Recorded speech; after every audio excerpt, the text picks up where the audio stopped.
వెంకటేశ్వర వ్రతకల్పంలోని మొదటి అధ్యాయం. శ్రీ భగవాన్ ఉవాచ.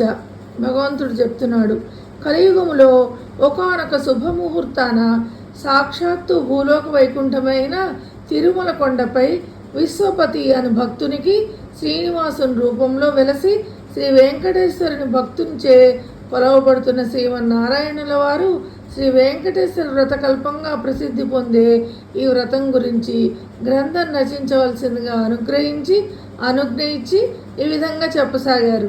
ఓయి ప్రియభక్త, విశ్వపతి నామధేయ, నా ప్రియభక్తుడు అయిన నీకు ఇప్పుడు ఒక విశేష వ్రతకల్పం గురించి చెప్తున్నాను. ఈ వ్రతం నాకు అత్యంత ప్రియమైంది. అందరూ ఆచరించడానికి ఎంతో సులభతరంగా ఉంటుంది. కలియుగంలో మానవులు తమ తమ పూర్వజన్మ ఫలాలను అనుభవిస్తూ తిరిగి అనేక పాపకర్మలను అనరిస్తూ అనేక కష్టాలు పాలవుతున్నారు.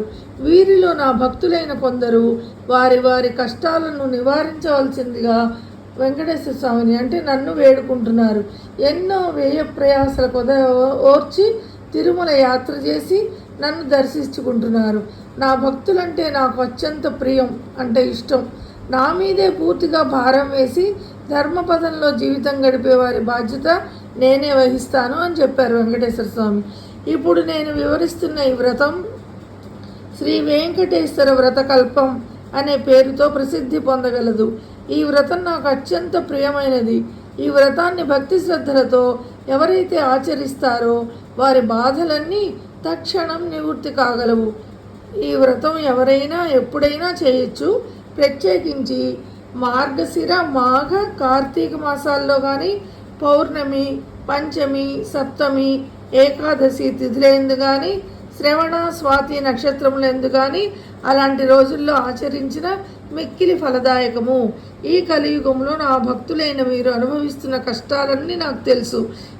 మీకు ఎప్పుడు ఏ కష్టం కలిగినా, ఏ ఆర్థిక సమస్యలు కానీ, ఆరోగ్య సమస్యలు కానీ, ఎటువంటి సమస్యలు కలిగినా, ఉద్యోగ వ్యాపార సమస్యలు కానీ కలిగి మనశ్శాంతి లేనప్పుడు ఈ వ్రతము ఆచరించిన ఎడల తక్షణమే ఆ కష్టాలన్నీ తొలగిపోగలవు. మరియు మీరు మీ ఇంట ఏ శుభకార్యం తలపెట్టినా కూడా ఈ వ్రతం ఆచరించిన ఎడల ఆ శుభకార్యం నిర్విఘ్నంగా జరిగి 1000 రెట్లు శుభప్రదం కాగలదు. ఈ వ్రతం ఆచరించిన వెంటనే సకల సుఖశాంతులు, అష్టైశ్వర్యములు లభించగలవు. ఉదయం కానీ సాయంకాలం కానీ ఈ వ్రతం ఆచరించవచ్చు. ఈ వ్రతం 5 అధ్యాయాలతో ఉంటుంది. ఈ 5 అధ్యాయాలని భక్తితో పఠించాలి. మీ స్వగృహమందు కానీ, వసతి గృహంలో కానీ, నా ఆలయంలో కానీ, ఏ పుణ్యక్షేత్రంలో కానీ, నదీ తీరంలో కానీ ఈ వ్రతం చేసుకోవచ్చు. మీరు వీలైన ఎడల మీ బంధుమిత్రులందరినీ పిలిచి ఈ వ్రతం ఆచరించడం మిక్కిలి శ్రేయోదాయకం. ఈ వ్రతం ఆచరించిన వారికి, విన్న వారికి, ప్రసాదం భక్తితో స్వీకరించిన వారికి అష్టైశ్వర్యములు కలగగలవు. ఈ వ్రతం పూర్వకాలంలో నా ప్రియభక్తులైన ఎందరో మునీశ్వరులు ఆచరించి ఎన్నో దివ్యాశిస్సులు పొందారు.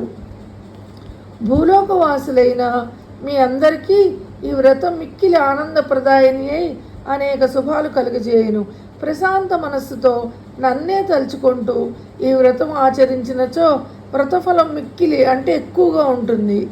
ఈ వ్రతం ఆచరించు విధానం మిక్కిలి సులభతరము. కలియుగంలో మీకు గల కష్టాలన్నీ నాకు తెలుసు. అందువల్లనే అత్యంత కఠోర నిష్ఠతో చేసే తపస్సులకు, యజ్ఞయాగాదులకు ఇచ్చే ఫలము కేవలం ఈ వ్రతం ఆచరించడం వలన మీరు పొందగలరు. ముందుగా వ్రతం ఆచరించే ప్రదేశము చక్కగా శుభ్రపరచుకొనవలను. మండపం ఏర్పాటు చేసుకొని నా ప్రియ సఖులైన శ్రీదేవి, భూదేవిలతో కూడి ఉన్న నా పటమును మండపంపై ఉంచాలి. మండపంను గోడ కానించి ఉంచవచ్చు. మీకు ప్రియమైన ఇతర దేవతల ఫోటోలు కూడా ఉంచుకోవచ్చు. నవగ్రహ దేవతలను, అష్టదిక్పాలకులను ఆవాహన చేసుకోవాలి, లేదా వారందరికీ మనస్సులోనే నమస్కరించుకోవచ్చు. ముందుగా పసుపు వినాయకుడిని పూజించాలి. ఆ తర్వాత ఈ వ్రతమందలి 5 అధ్యాయములను భక్తి శ్రద్ధలతో పఠించాలి. ఇదే ప్రథమ అధ్యాయం. మిగిలిన 4 అధ్యాయాలను నాకు అత్యంత ప్రీతిపాత్రులైన విశ్వామిత్ర, వశిష్ఠ, భరద్వాజ, అత్రి మునీశ్వర్లు చెప్పారు. ఆ 5 అధ్యాయాలను పఠించిన తర్వాత నాకు ప్రియమైన స్తోత్రాలు కూడా పఠించవచ్చు. ప్రతి అధ్యాయంకు చివర గోవింద గోవింద గోవింద అని 3 సార్లు స్మరించవలను.